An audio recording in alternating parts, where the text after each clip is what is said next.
This is Nightly Business Report with Tyler Matheson and Sue Herrera. Mark your calendars. The Republicans promise to release what they call big, bold tax reforms by the end of the month. Get ready for the biggest D.C. tax tussle in a generation. Extreme makeover. Senator Sanders introduces a Medicare for All bill.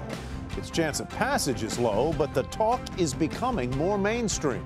Software ban. A Russian company's software is ordered off the U.S. government's computers, but it's still being used by millions of Americans. Those stories and more tonight on Nightly Business Report for Wednesday, September 13th. Good evening, everyone, and welcome. The Dow, NASDAQ, and the S&P 500 all closed at records for the second straight day. We have more on that in just a moment. But we begin tonight in our nation's capital, where there are new developments on an issue of critical concern to investors like you, tax reform. Today, the Republicans sent out a save-the-date notice for the week of September 25th. That's when they plan to release the core elements of what they call big, bold tax reform. This is the beginning of the process. It's the beginning of a very important process to achieve for the first time in a generation overhauling our tax system and giving middle-class families a much-deserved break.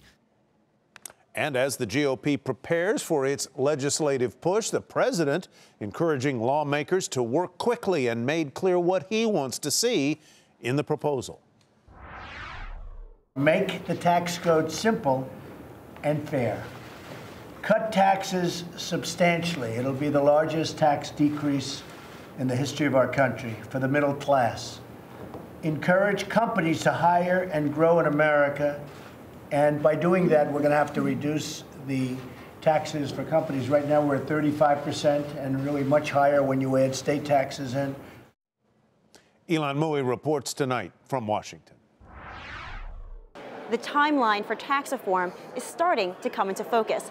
Republican leadership announcing today that they plan to release an updated framework for tax reform with the White House during the week of September 25th. President Trump has already begun reaching out to Democrats, but OMB Director Mick Mulvaney is skeptical that any of them will come on board. Can the Democrats vote for something the president likes? That's a real concern of mine, is sure. The Democrats might be committed in their own mind for political reasons that they simply cannot give the president a victory his first year in office, maybe ever in office. Lawmakers hope to pass a budget in October, and that will allow them to unlock the special rules that let them pass tax reform in the Senate with just 50 votes. Today, President Trump met with the Problem Solvers Caucus at the White House to talk about tax reform.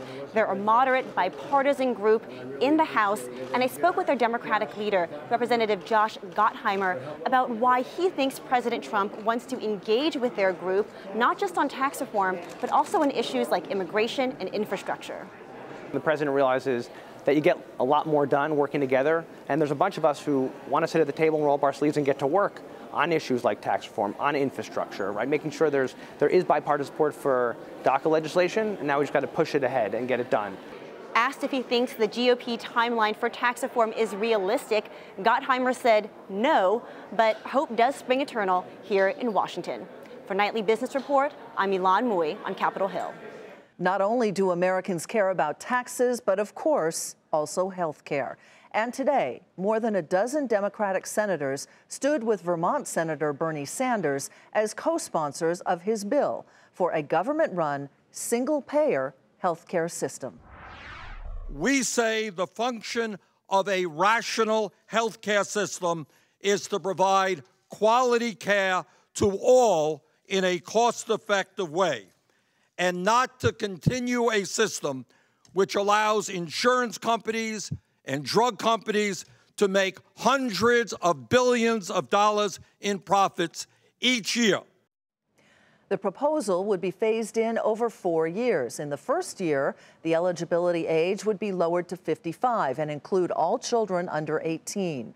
In the second year, 45-year-olds would be eligible. In the third year, 35. And by the fourth year, Senator Sanders says everyone would be covered by what he calls Medicare for all.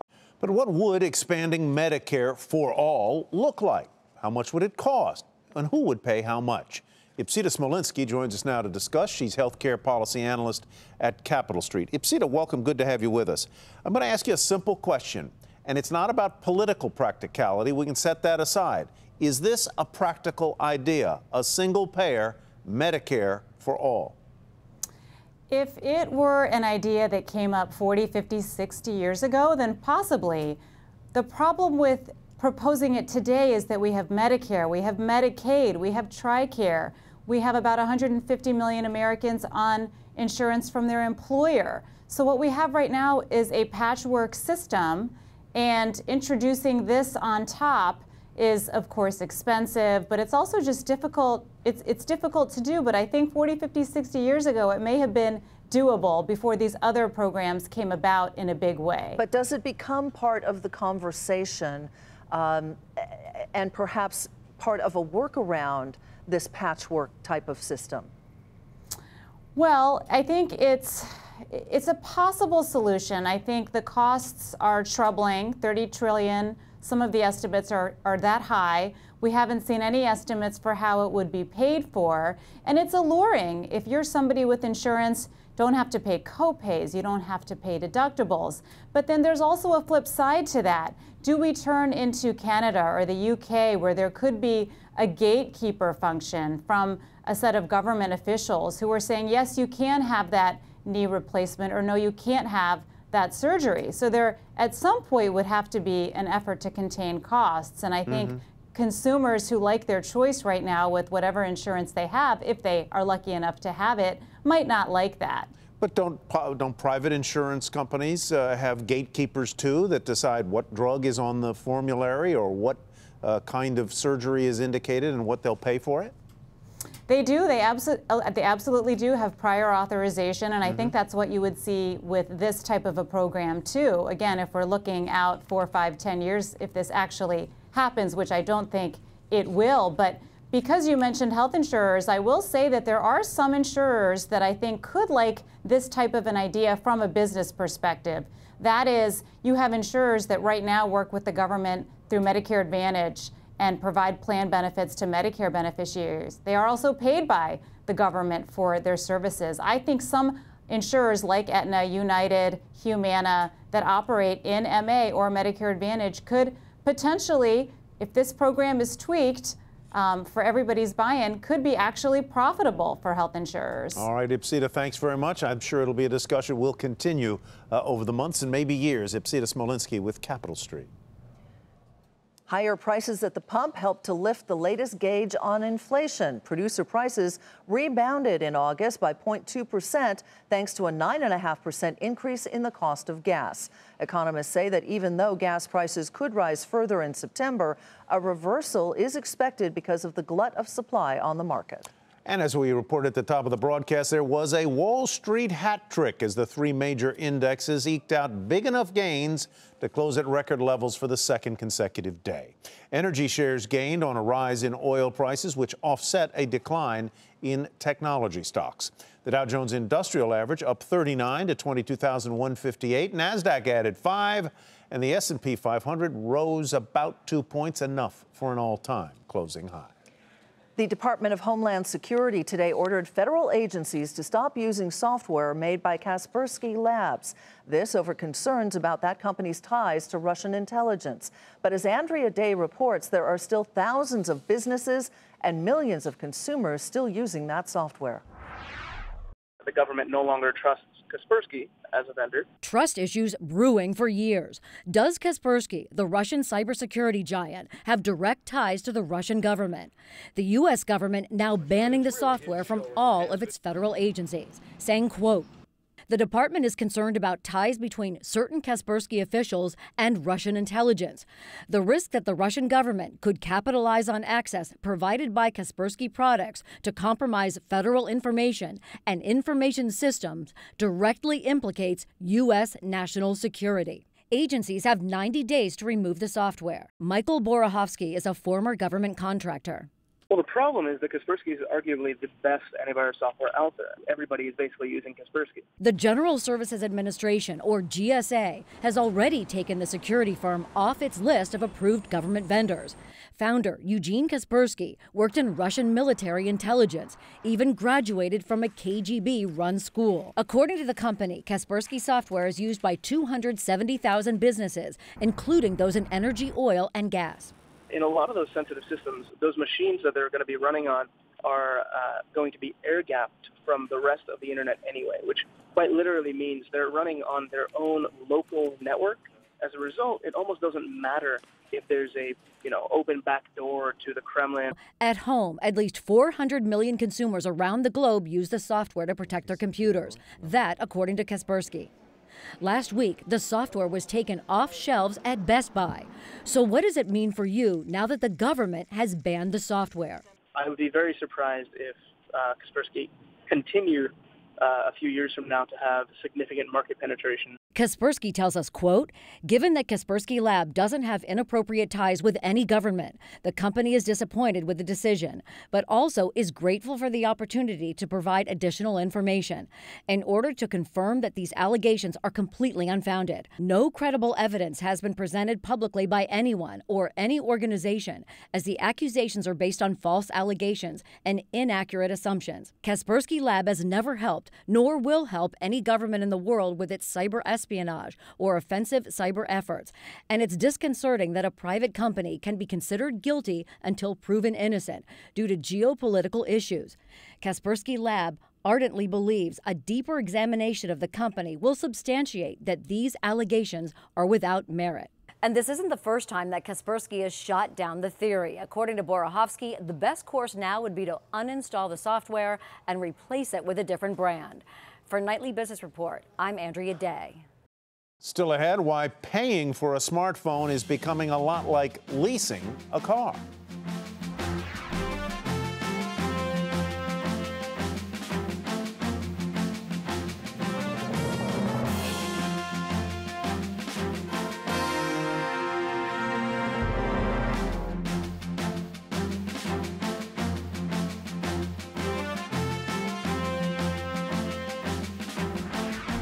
Are you still paying for cable television? A lot of people are going without it. They are the so-called cord cutters, and it's happening at a much faster rate than previously thought. Julia Borston takes a look at this growing trend and the changing TV industry. Cable and TV giants, watch out. eMarketer now predicting more people will drop the TV bundle than previously expected, projecting the number of people who don't have cable or satellite TV will grow 33% this year to about 22 million.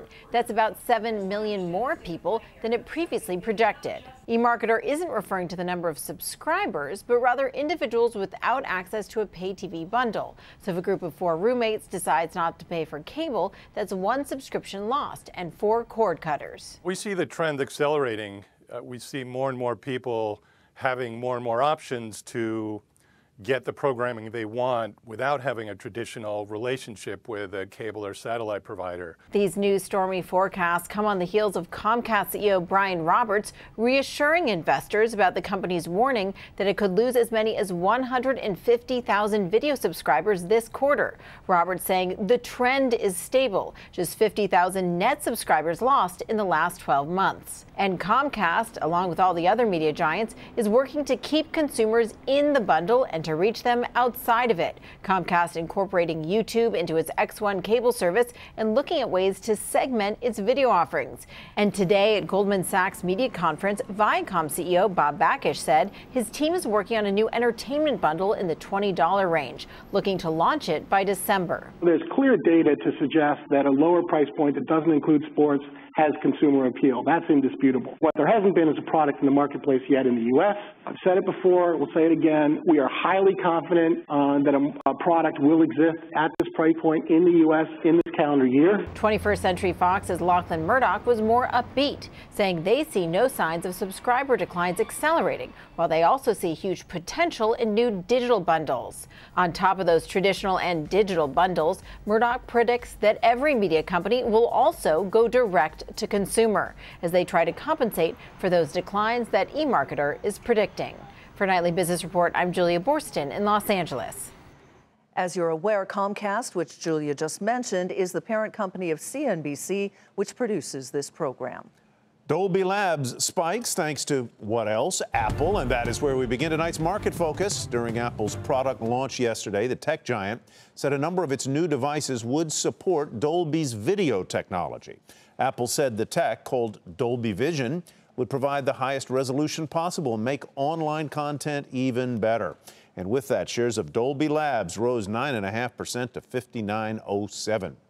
Well, with the holiday shopping season just around the corner, Target is getting its hiring strategy in place for the busy period. The retailer said it was planning to pull in about 100,000 seasonal workers this year. That is up from 70,000 or so in 2016. Target shares rose by nearly 3% today to $59.51. And the tobacco giant Philip Morris raised its quarterly dividend nearly 3% to $1.07 a share. The yield on the stock just above 3.5%. Philip Morris shares fell a fraction to $116.86. Medicaid coverage provider Centene will buy privately held Fidelis Care for nearly $4 billion. Centene said that deal will expand its participation in government-backed health care. Shares of Centene rose 8% to $98.16. After the bell, Dow Jones reported that Tenet Healthcare is exploring a possible sale. That news sent shares of Tenet spiking in the extended session, but shares finished the regular day down more than 5% to $16.24. And a rise in customer spending wasn't enough to offset slowing foot traffic at Cracker Barrel. The restaurant and gift shop chain reported lower than expected sales, but it did beat analysts' earnings estimates. The company said it expects the environment to remain challenging in the months ahead. Shares rose 1% to $150.28.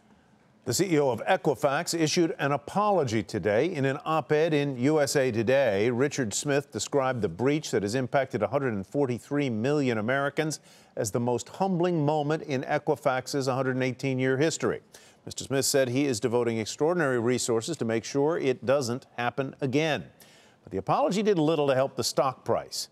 It was off more than 14% in the session today. Equifax is one of 3 nationwide credit reporting agencies that track and rate the financial history of U.S. consumers. And consumers are taking advantage of their wireless carriers' equipment installation plans. With brand new mobile devices costing up to $1,000, buying a smartphone outright isn't always an option, so many are paying for them in installments. But is that costing them more in the long run? Connie Guliamos is the editor-in-chief of CNET, and she joins us now to talk about that. Connie, thank you so much for joining us. Sure. Let's start, first of all, with whether or not leasing is the best option for consumers. So let's start right off the bat with some vocabulary. Leasing programs are like car leasing programs, where you are leasing it but not really owning it, and so you're paying a monthly premium. What the carriers and Apple have done is started these installment plan programs, where you take the cost of the phone, divide it by 24 months, 2 years, and then they let you pay it out over 24 months. Usually, Apple doesn't offer or charge you any interest, so zero interest installment plans. So at the end of that period, you own the phone. So the $1,000 phone is going to cost me $1,000 when I'm all said and done there. It's not going to cost me $1,150 or whatever it would be if they were charging a financing factor. Well, so there's caveats to everything. So Apple does take the cost of the phone, they divide it over that 2-year period, and then they add a little bit of a service charge. Why? Because they're offering you what they call their Apple Care Plus. It's a plan that lets you, if you break your phone or drop and crack the screen, replace it, and it gives you an extended warranty over the 1-year limited warranty you get. So their plan is actually slightly more than the actual cost of the phone. The carriers also take those 24-month period, divide over the cost. There might be some hidden costs, but generally speaking, there's zero interest. Okay, so say you don't do it with Apple necessarily, but you do it with Verizon or AT&T. I mean, what is the incentive for the carrier to have you to basically underwrite that? Is it that that they charge you for other issues or other things, or not? Well, let's look at phones. You mentioned it right at the outset, sticker shock.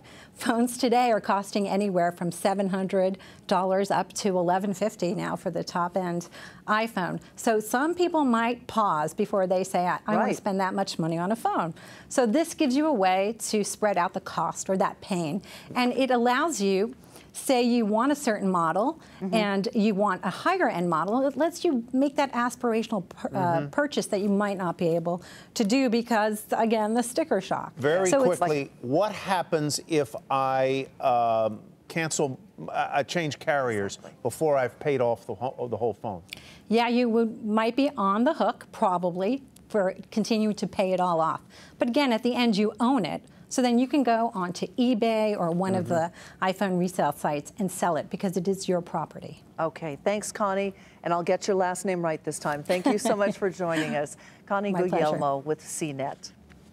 Coming up, what does it take to turn the power back on in Florida? We are going to show you.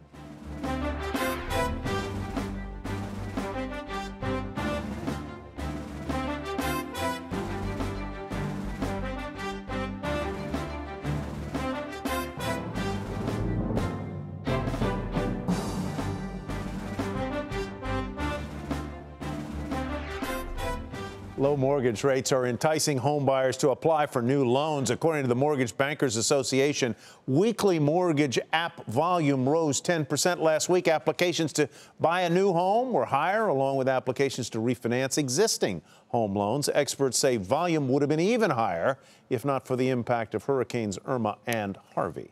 And those two powerful hurricanes left a lot of homes in Texas and Florida flooded. And that could lead to a rise in the number of mortgage delinquencies. Diana Olick explains. Hurricane Harvey hit Houston homes hard and could do the same to the mortgages on those homes. The staggering damage to properties could cause as many as 300,000 borrowers to become delinquent on their loans, and 160,000 could become seriously delinquent. That is more than 90 days past due, which is when banks initiate foreclosures.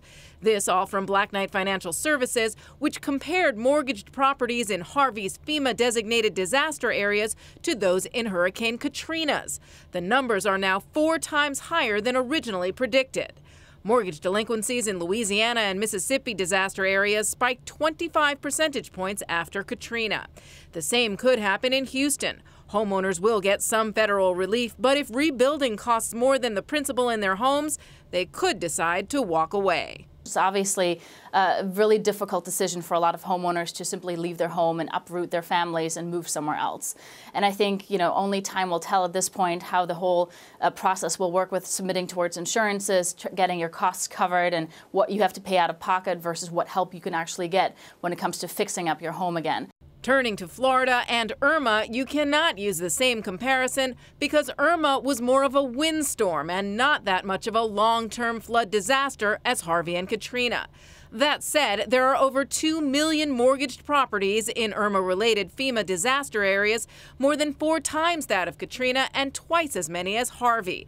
Total unpaid mortgage balances for Irma areas is $370 billion. Borrowers in Florida also have much less home equity than those in Houston because they were hit harder in the housing crash.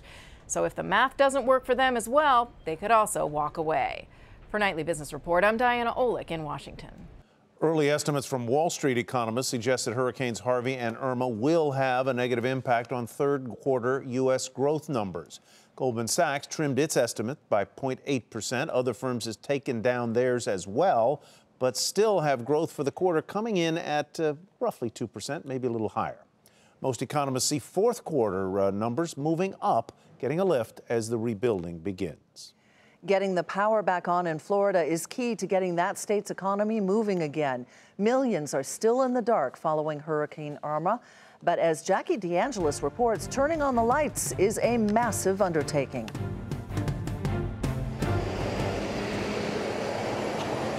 Power companies in Florida being put to the test by Irma.